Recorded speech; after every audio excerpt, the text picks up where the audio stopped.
আমার মনে হয় হাফ ছেড়ে বাঁচা আর খুশি হওয়া আলাদা জিনিস। আসসালামু আলাইকুম এভরিওয়ান, কেমন আছেন আপনারা সবাই? আশা করি অনেক ভালো আছেন। Welcome to my channel Disha's diary.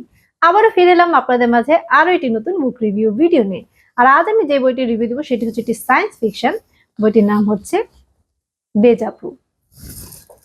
লেখক আমিনুল ইসলাম, প্রথম প্রকাশ সেপ্টেম্বর 2023, প্রকাশনী সফা প্রকাশনী, প্রচ্ছদ জাওয়াদুল আলম, পৃষ্ঠা সংখ্যা 120, মুদ্রিত মূল্য 250 টাকা, আর জনরা হচ্ছে সায়েন্স ফিকশন। তো প্রথমে আমি ফ্ল্যাপ থেকে কাহিনী সংক্ষিপ্তটুকু পড়ে নিচ্ছি। সৈকত একজন নামকরা গায়ক, যার গানে ডুবে থাকে লাখ লাখ মানুষ, কিন্তু তার এই খ্যাতি অসুখের মতো মনে হয়। এই অনুভূতি তাকে ধীরে ধীরে গ্রাস করে নিচ্ছে। কিন্তু 6-7 বছর আগে এই জীবনটাই চেয়েছিল সে। তবে আজ কেন এই জীবন অসহ্য লাগছে তার? নিহাব এক যুগান্তকারী আইডিয়া নিয়ে হাজির হলো স্বপ্নঘরে। এই আবিষ্কার তার পরিচিতি এনে দিল বিশ্ব দরবারে। কিন্তু হঠাৎই একমাত্র কাছের মানুষটি কিভাবে যেন বদলে যেতে শুরু করলো। সে কি কোনো ভুল করে ফেলেছে? হুট করেই এক নিমেষে মিথ্যে হয়ে যায় সৈকত ও নিহাবের জীবন। হুট করে ফিরে যায় তারা নিজেদের অতীতে। যে অতীতিকে নিহাব কিছু মনে করতে না পারলেও সৈকত অদ্ভুত কিছু স্বপ্ন দেখতে শুরু করে। কি ঘটে গেছে দুই ভার্সিটি পড়ুয়া শিক্ষার্থীর সঙ্গে? মরিয়া হয়ে অদ্ভুত এই পরিস্থিতির কারণ খুঁজতে যে লক্ষ্য করে তারা আটকে আছে এক মরীচিকায়। জীবনটাই যেন দেজাভু। এসব প্রশ্নের উত্তর খুঁজতে খুঁজতেই টিনা নামের এক মেয়ে তাদের শোনা এক অবিশ্বাস্য গল্প।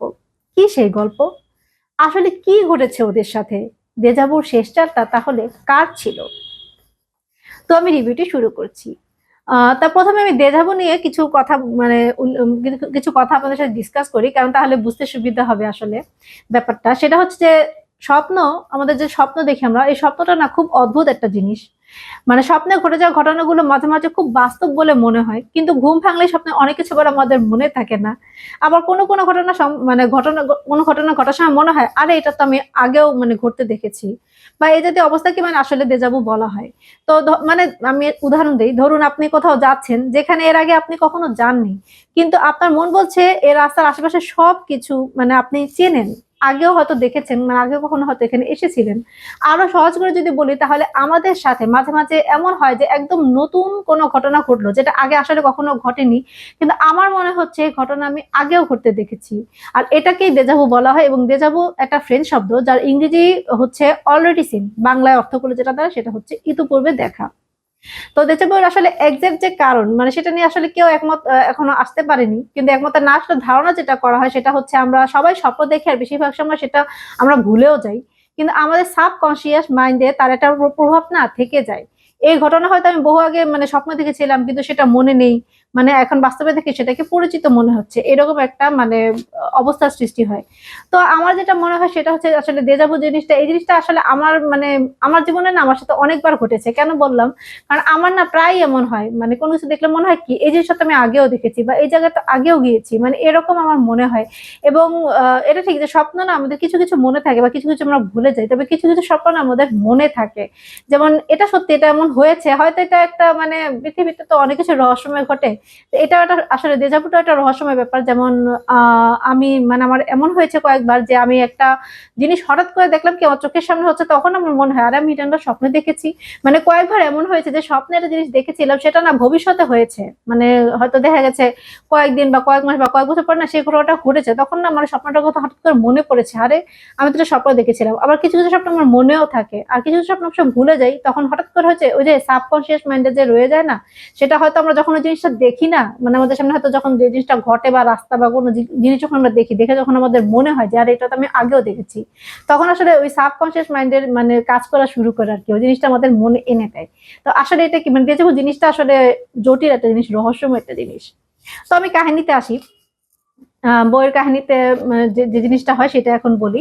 যে স্বপ্ন যখন আস্তে আস্তে বাস্তব হয়ে উঠতে থাকে, তখন তো জীবনটাকে রূপকথার মতোই মনে হয়। কারণ জীবনটা তখন একদম আশ্চর্যজনক মনে হয়। তো নিহাবের সাথে ঠিক এমনটাই হচ্ছিল। তার মার মৃত্যুর পর সে ঠিক করলো এমন কিছু আবিষ্কার করবে যেন অন্যরা তাদের প্রিয়জনদের না হারায় অকালে। তো নিহার সেইবার সেল আবিষ্কার করে, সারা বিশ্বে হইচই ফেলে দেয়। সেইবার সেল নামে একটা সেল সে আবিষ্কার করে, এবং সেটা মানে করে সে একদম সারা বিশ্বে একদম হইচই ফেলে দেয়, এবং সেটার জন্য সে নোবেলও পায়। কিন্তু তার মনে হয় যে কি একটা যেন ঠিক নেই। সৈকত বাবা মায়ের চাপে ইঞ্জিনিয়ারিং পড়া শুরু করে, কিন্তু তার ইচ্ছা গায়ক হওয়ার। তাই সে সব ছেড়ে বাসা থেকে বের হয়ে বড় গায়ক হওয়ার আশায় সব জায়গায় সে অডিশন দিতে থাকে।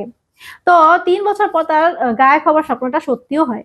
কিন্তু তার মনে চেপে থাকা দুঃখ কষ্টের কারণে না সে আত্মহত্যা করে। আচমকাই না সৈকত নিজেকে বাসের মধ্যে আবিষ্কার করে। মানে এইমাত্র মানে তার মনে হলো যে সে আত্মহত্যা করেছে। কিন্তু হঠাৎ করে সে দেখে কি সে বাসের মধ্যে। তো তার অতীত জীবনে মানে এতক্ষণ তার মানে কি এতক্ষণ সে ঘুমিয়ে মানে ভবিষ্যতের স্বপ্ন দেখছিল, যে স্বপ্নে মানে সে দেখছিল যে তার ভবিষ্যৎ কেমন হবে। মানে সে তার তখন সেটাই মনে হচ্ছিল। তো এত যশ আর হতাশা সবই স্বপ্ন ছিল, এটা তার মনে হয়। কিন্তু স্বপ্ন আবার এত বাস্তব হয় কিভাবে? মানে স্বপ্নটা তার কাছে একদম বাস্তব বলে মনে হয়েছে। তার পরবর্তী সব ঘটনাগুলো কিভাবে সে মনে করতে পারছে সেটাই সে বুঝতে পারছে না। কারণ এটা তো একটু অদ্ভুতই যে মানে স্বপ্ন যদি হয়ে থাকে পরবর্তী সব ঘটনা যেগুলি ঘটছে সেগুলি বা আমি কিভাবে মানে আমার মনে আছে, মানে কিভাবে মানে সেগুলি কিভাবে কি হলো বা কেন হলো, মানে সে সবকিছু তার মনে আছে। ভবিষ্যতে হবে সেই জিনিসটা সে কিভাবে মানে বুঝতে পারছে সেটা তার মাথায় আসছিল না। তো একই ঘটনা আবার নিহাবের সাথেও ঘটেছে। সেও নিজেকে অতীতে মানে বাস্তব জীবনের বর্তমানে সে আবিষ্কার করে। তারও মনে হয় যে কিছু একটা ঠিক নেই। কিন্তু এছাড়া না তাদের জীবন নির্বিঘ্নেই মানে চলতে থাকে। সৈকত তার স্বপ্নে যে গান গেয়েছিল, তো একদিন বাস্তবে সে সেটা শুনতে পায়, জানতে পারে গানটি অন্য কেউ লিখেছে, কিন্তু সেটাই বা কি করে সম্ভব? তার স্বপ্নে গিয়ে কি কেউ তার গান চুরি করে এনেছে? কারণ এই গানটা তো সৈকত নিজেই লিখেছিল। আর অন্যদিকে নিহাবের সায়েন্স প্রজেক্টের যে আইডিয়া ও নাম পুরোপুরি কপি করে বিশ্বব্যাপী খ্যাতি পেয়ে গেছে একটা কোম্পানি। যে কাজ নিহাব বহু আগে থেকে শুরু করে অল্প অল্প করে আগাচ্ছে, আর যেটা এখনো সে শেষ করতে পারেনি সেটা কিভাবে আবিষ্কার হয়ে গেল? কিছু একটা গড়বড় তো অবশ্যই আছে। সৈকত ও নিহাব তাদের দুজনের জীবনে যে কি ঘটে গেছে সে সম্পর্কে তাদের আসলে কোনো ধারণাই নেই। তবে টিনা নামের এক মেয়ে তাদেরকে অবিশ্বাস্য এক গল্প শোনায়। তাহলে কি তাদের জীবনটা পুরোটাই স্বপ্ন? সবটাই কি দেজাভু? সবকিছুতে ঘুরে ফিরে একটা নামই আসছে, সেটা হচ্ছে সাফিন আহমেদ। কে এই সাফিন আহমেদ? স্বপ্ন আর বাস্তবের মধ্যে লড়াই আর দেজাভুর এই খেলায় আসলে জিতটা হবে কার?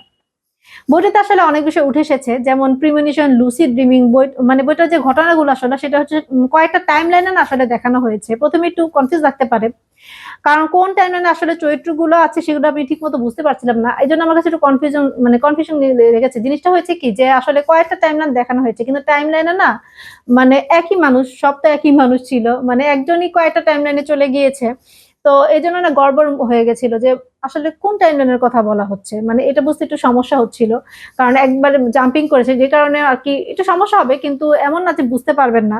মানে এই যে এক টাইম লাইন থেকে যে মানে আরেক টাইম লাইন যে দ্রুত জাম্প করেছে মানে কাহিনী, ওটার জন্য এটা মনে হয়েছে, কিন্তু শেষে গিয়ে আবার কানেক্টেড হতে পেরেছে কাহিনীটা, মানে শেষে গিয়ে আবার সমস্যাটা হয়নি। কিন্তু ওই যে মানে জাম্পিং করে যে চলে গিয়েছে না, যে এক টাইম লাইন থেকে আরেক টাইম লাইনে, সেজন্য আপনার হয়তো বা একটু কনফিউজিং লাগতে পারে, কিন্তু শেষের দিকে আপনি আবার ঠিকই মিলাতে পারবেন জিনিসটা।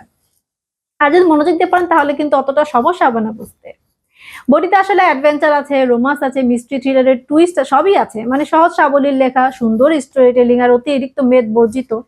মানে কাহিনী যথেষ্ট ফাস্ট ফরওয়ার্ড। মানে তাই তাই বইটা আসলে একটানে পড়ে যাওয়া যায়। অ্যাকচুয়ালি কি আমিনুল ইসলাম ভাইয়ের সব লেখাই কিন্তু এরকম টাইপের হয়। মানে ফাস্ট ফরওয়ার্ড টাইপের হয়, তারপরে মানে অতিরিক্ত মেদ বর্জিত থাকে এবং সহজ সরল থাকে, সাবলীল থাকে। তার কাহিনীতে না সবসময় জিনিসটা খেয়াল করেছি যে কাহিনীটা না একদম প্রথম থেকে শুরু হয়। এটা ঠিক যে মানে আমি বলি যে অনেক সময় কাহিনী বিল্ড আপের জন্য একটু সময় লাগে, হ্যাঁ? তো উনি কাহিনী বিল্ড আপটা যে এমন না যে উনি কাহিনী বিল্ড আপটা করেন না।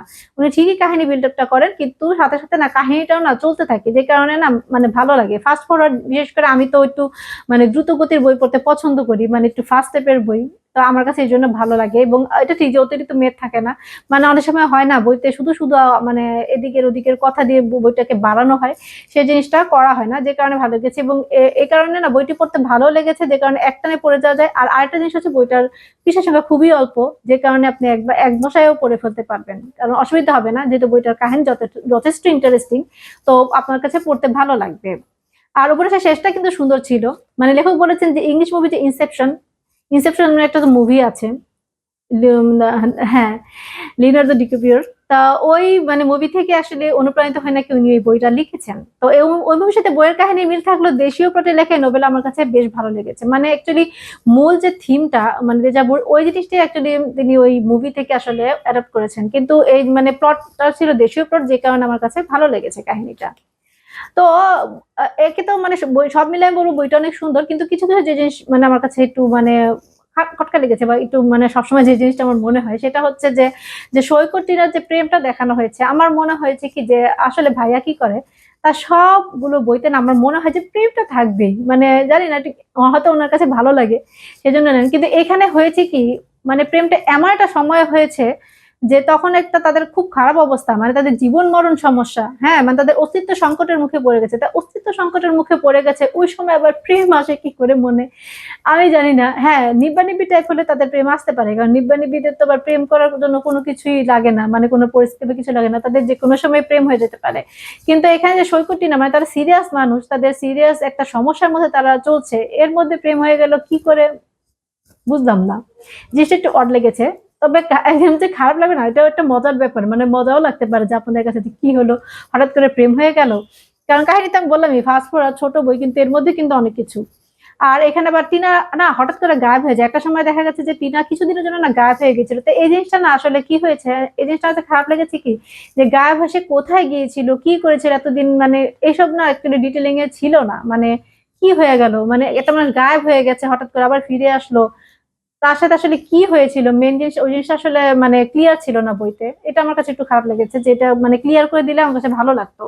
আর যেটা যে আরেকটা জিনিস মানে একটু একটু হাস্যকর লেগেছে, সেটা হচ্ছে নিহাবের টিউশনির টাকায় না মানে তারা সবাই বিদেশ গিয়েছে, মানে তাদের কাছে টাকা ছিল না, তো নিহাবের টাকায় টিউশনির টাকায় তারা নাকি বিদেশ গেছে। এখন কথা হলো নিহাব কতদিন ধরে টিউশনির টাকা জমাচ্ছে, আর কত মানে সে কত টাকা দিবার টিউশনি করতো, যে তার টিউশনির টাকা দিয়ে মানে সবার এমন বাইরের দেশে যাওয়ার জন্য তাদের মানে টাকা এসে পড়লো, মানে তাদের শুধু তো মানে প্লেনের টিকিট যে সেটা সেটা সেটা তো না, তাদের সবকিছুই মানে যেমন তারা ওখানে গিয়ে তারা শপিং করে, তারা মানে থাকে খাওয়া দাওয়া করে, মানে তাদের তো অনেক কিছুই মানে অনেক কিছুই তো থাকা খাওয়া সবকিছুর জন্য তো টাকা লাগে।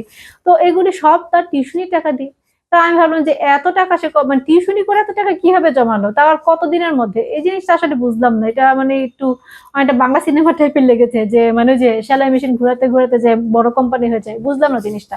হতে পারে, আসলে গল্পে তো সবই সম্ভব, আর গল্পটাই তো একটু অদ্ভুত টাইপের ছিল।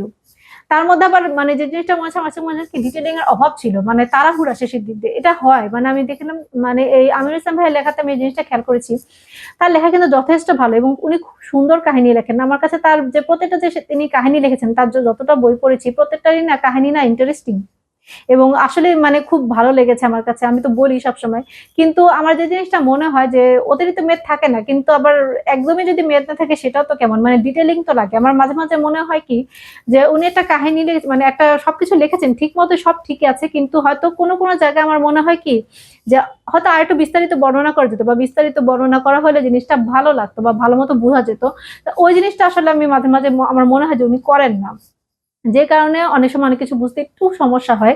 আর মনে হয় কি শেষের দিক থেকে আমার সবসময় মনে হয় কি উনি তাড়াহুড়ো করে শেষ করে দেন, মানে শেষের দিক দিকে না সুন্দর হয় সবকিছু, মানে ইন্ডিং ভালোই হয়, কিন্তু মনে হয় কি তাড়াহুড়ো মানে তাড়াহুড়ো করে শেষ হয়ে গেল এরকম লাগে।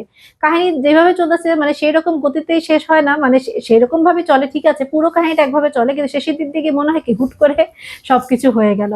এছাড়া কিন্তু আমি বলবো মানে এই জিনিসগুলি এটা থাকেই সব, আমি মনে করি যে সব আসলে কম বেশি সব বইতেই কিছু না কিছু সমস্যা তো থাকেই।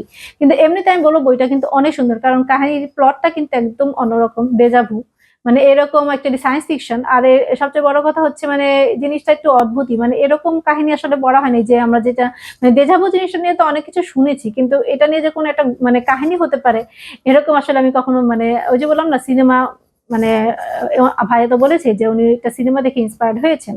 তো আসলে এই কাহিনীটা আমার কাছে মুভিটা আসলে আমি দেখিনি, কিন্তু এই গল্পটা পড়ে আমার কাছে আসলে অনেক ভালো লেগেছে।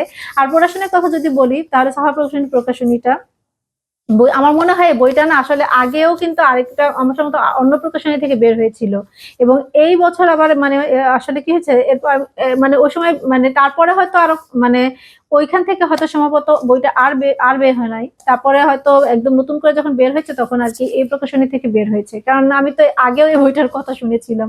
এটা কিন্তু দেজাবো না, আসলেই আগে এই বইটা ছিল, মানে এখন আবার নতুন করে আবার এটা মানে বের হয়েছে, মনে হয় সম্ভবত সাফার প্রকাশনী ফার্স্ট বের করেছে, সেজন্যই প্রকাশকাল মানে দেওয়া আছে 2023।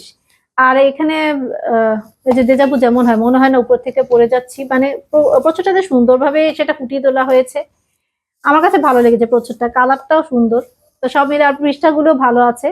জাস্ট যে জিনিসটা হয় যে দাড়ি কমা ঠিক নেই, বইয়ের বানান ভুল, আর সবচেয়ে বেশি কষ্টের ব্যাপার যেটা সেটা হচ্ছে অর্ধেক লাইনে এসে লাইন শেষ, ওটা বানায় নিতে হয়। কি করব এখন, আল্লাহ জানে কবে তারা এটা আসলে ঠিক করবে সমস্যাগুলো।